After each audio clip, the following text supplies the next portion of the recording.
Bonjour tout le monde. Voilà, on n'a pas lancé il y a longtemps, on n'a pas lancé aucun vidéo. Donc j'ai essayé de résoudre un exercice d'un examen de mesure et intégration. Voilà, cet exercice est l'exercice 1. Soit x un ensemble, on appelle sigma filtre sur x toute collection f n'est différent de vide de partie de x, vérifiant les conditions suivantes. La première condition, c'est le vide n'appartient pas à f. Quel que soit A, la deuxième condition, quel que soit A appartient à f, quel que soit B appartient ici à P de x, c'est pas f. A inclus dans B implique que B appartient à f. La troisième condition, c'est que quelle que soit la suite d'innombrables AN, la suite AN incluant F, alors l'intersection d'innombrables reste dans F. Pour toute sigma filtre F sur X, on pose B de if, BF, bien indiqué par F, si l'ensemble des B incluant X, de telle façon que B appartient à F et où B complémentaire appartient à F. La première question dit soit F un sigma filtre, montrer soit F un sigma filtre sur X, montrer que BF est une tribu. Nous allons traiter ce problème. Voilà la première fois. Soit c'est les conditions de bien les données de l'exercice. La question c'est, il s'agit de montrer que BF est une tribu sur X. Pour cela, on va constater de trois axiomes suivants. Le premier axiome c'est le vide appartient à BF. Le deuxième axiome c'est A appartient à BF, implique que A complémentaire appartient à BF. Le troisième axiome, quelle que soit la suite à n incluant BF,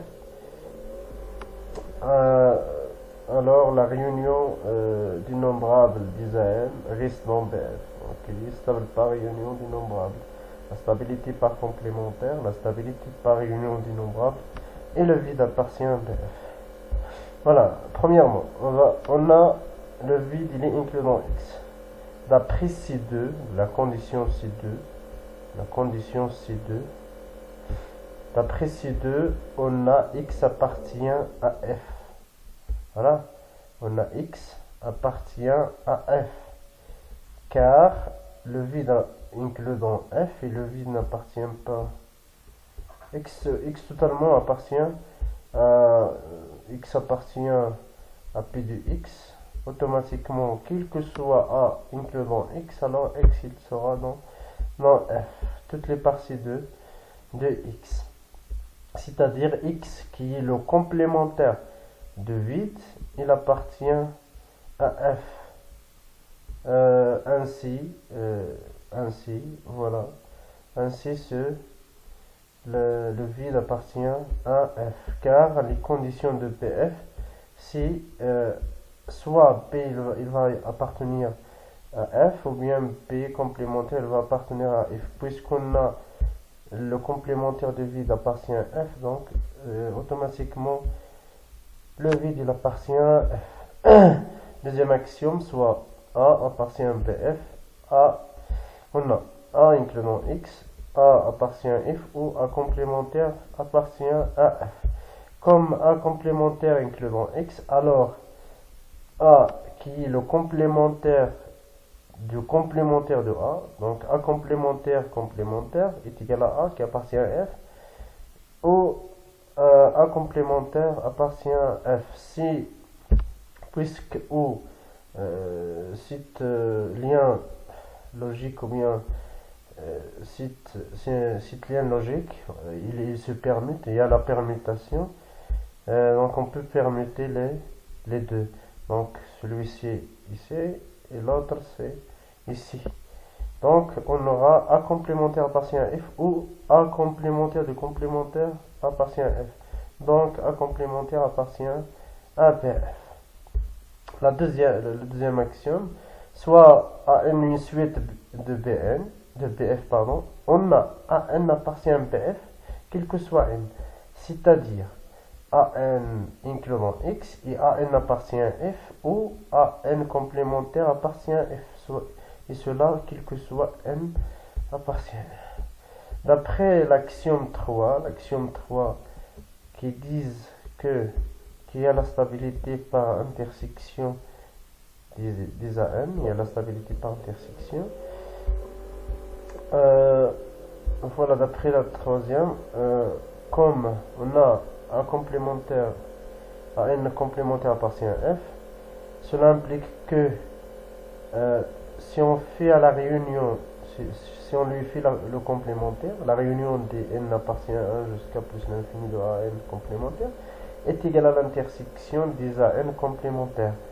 Et puisqu'on a la stabilité par intersection et AN complémentaire appartient à F, c'est-à-dire il reste cette intersection dans F, d'où la réunion elle appartient à BF, puisque son complémentaire il appartient à F, d'où BF est une tribu sur X. Passons à la deuxième question. La deuxième question, qu'est-ce qu'ils disent? On va revenir à la deuxième question. Il s'agit, on définit l'application mu de if sur BF par mu de if de B est égal à 1 si B appartient à F, 0 si B n'appartient pas à F. La question, il s'agit de montrer que mu de F est une mesure. Voilà, pour cela, voilà, on a défini ça. Pour cela, on va constater deux axiomes suivantes. La première, c'est est-ce que mu de F de vide est égal à 0 et est-ce que, quel que soit à n, une suite d'innombrables disjointes 2 à 2, ces éléments ils sont disjoints 2 à 2, est-ce qu'on a cette équation? Est-ce qu'on a mu de la réunion est égale à la somme des mu de AN? D'après C1, on a le sigma, le vide n'appartient pas à F. Alors, automatiquement, mu de if est égal à 0. Pourquoi? Car il n'appartient pas à F. Ok? Puisqu'il n'appartient pas à F, et d'après par définition de mu, donc il est égal à 0. Soit n une suite dans BF, de telle manière qu'elle soit disjointe. Ok? Cette suite disjointe, 2 à 2 disjointe. Premier cas, on a deux cas. Si AN appartient à F, cela revient à la définition de BF.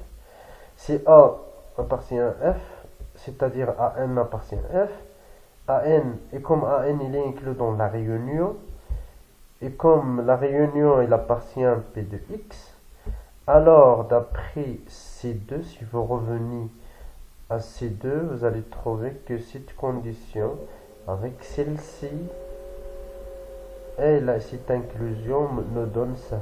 Donc la réunion des n appartient à 1 jusqu'à plus l'infini de AN appartient à F. Puisqu'il appartient à F, donc si on lui applique là, cette mesure mais F, il va nous donner 1, puisqu'il appartient à F. Par définition de mu de F. Comme l'intersection de AN à AM est égal à le vide, quel que soit n différent de n, alors il existe un unique justement, l'un des éléments. Il existe un unique N0 appartient à une étoile tel que AN0 appartient à F et AN appartient à F quel que soit n différent de n. On a pris cet AN dans BF, c'est pas dans F. Donc la sommation, cette sommation nous va donner la sommation des mu f de an est égale à mu f de an0, l'un qui va nous donner 1 et les autres ils vont nous donner 0. Ok, pour cela, donc mu, pardon, ici c'est pas égal, mais appliqué, ici c'est pas égal.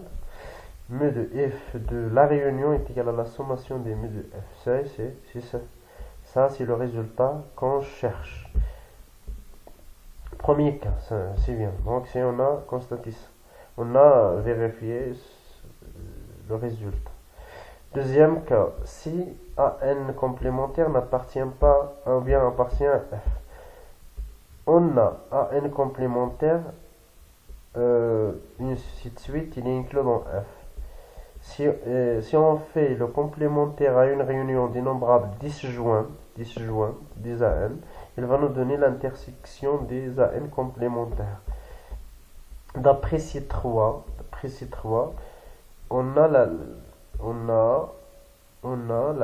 puisque AN complémentaire appartient à F, donc l'intersection des nombrables, il va rester aussi dans F, d'après ces trois. Cela veut dire que le complémentaire de la réunion appartient à F. Donc, le complémentaire c'est C1. Le mu de complémentaire de la réunion des nombrables disjointes, c'est 1. Voilà par définition de complémentaire, c'est x moins la réunion, c'est égal à 1, puisque la réunion est incluse dans x, donc on a cette relation mu de f de x moins mu f de mu de la réunion des AN est égal à 1. D'après C1, on a mu f de x est égal à 1 car x appartient à f. D'après C2, on a constaté déjà que x appartient à f d'après C2. Alors, 1 moins mu de la réunion est égal à 1. Cela veut dire que mu f de la réunion disjointe des nombrables des AN est égal à 0. D'autre part, on a mu f de a complémentaire est égal à mu f de x moins a n. C'est mu de x, puisque a n est inclus dans x, donc on a cette relation mu f de x moins mu f de a n qui est égal à 1 en fin de compte. Voilà. Donc mu f de x qui est égal à 1 déjà, si on a cette relation, et mu f de x est égal à 1, on remplace cette valeur dans cette équation, on aura ça. Cela veut dire que mu de f de a n est égal à 0, et donc la sommation aussi il va être quel que soit n. Ici, quel que soit n. Donc, si on fait la sommation pour toute n, on aura 0 et on aura la relation qu'on cherche. Voilà, le résultat est fini. Voilà, on a abouti au résultat. Léo mu de f est une mesure. Maintenant, la question 2. Si on passe à la question numéro 2, soit B une tribu x sur x, soit mu une mesure non nulle sur xb à valeur non 0,1. Montrer que f qui est défini par l'ensemble des a appartient à b, tel que mu de a est égal à 1 est un sigma filtre sur x. Ça c'est la question. On va attaquer cette question de cette manière. Soit B, voilà, ce sont des conditions que j'ai déjà lues. Pour cela, on va constater les trois axiomes C1, C2, C3 qui donnent la définition d'un sigma filtre. Premièrement, C1, on a le vide appartient à B, car B est une tribu. Et mu de vide est égal à 0 puisque mu est une mesure qui est différent de 1, c'est-à-dire qui est différent de 1, qu'il s'agit de la condition de f. C'est le vide n'appartient pas forcément à f. La première, c'est bon. La deuxième, soit a appartient à f et b appartient à p de x, tel que a inclut dans b. On a mu de a inférieur à mu de B, puisque mu est une mesure, donc il est monotone. Comme A appartient à F, alors mu de A est égal à 1. Et voilà, quelque chose qui est plus grand de 1. Donc c'est forcément, puisque cette mesure, il y a valeur dans 0, 1, qui ne va pas passer 1. Donc mu de B aussi, il va être 1, d'où B appartient à F. C'est-à-dire A incluant B implique que B appartient à F. C'est la condition C2. Soit C3, forcément, j'ai pas trouvé la solution, je sais pas. J'ai essayé, mais je voulais pas faire une erreur. Je vais essayer de chercher cette condition C3, mais maintenant il n'y a pas de solution. Ok. Soit X un ensemble non dénombrable pour la troisième question. La troisième question, soit X un ensemble non dénombrable, on considère F l'ensemble des A incluant X de telle façon que A complémentaire est dénombrable. La question dit montrer que F est un sigma filtre sur X et trouver PF et sigma F. Voilà. Revenons au problème. Soit X un ensemble non dénombrable, on considère F c'est l'ensemble des A incluant X tel que voilà ces conditions qu'on a. Pour cela, on va constater de trois axiomes C1, C2, C3. C1, premièrement, on a X incluant X et X non dénombrable d'après la définition de l'exercice. X c'est le vide complémentaire qui est non dénombrable, puisque X est non dénombrable, c'est-à-dire le vide n'appartient pas à F. Car la condition de F, c'est A doit être dénombrable, puisque A complémentaire doit être dénombrable. Puisque le vide complémentaire n'est pas dénombrable, donc n'appartient pas à F. C2, soit A appartient à F, A incluant X, A complémentaire est dénombrable. Cela par définition de F. Soit B appartient à B et X, tel que A incluant B. On a B complémentaire incluant A complémentaire, d'après celle-ci. Alors, B complémentaire dénombrable, car quelque chose qui est dénombrable, il est inclus dans quelque chose d'autre, dans un ensemble qui est dénombrable, alors il sera aussi dénombrable. Et puisque B inclut dans X, donc B appartient forcément à F. Ainsi, A inclut dans B implique que B appartient à F.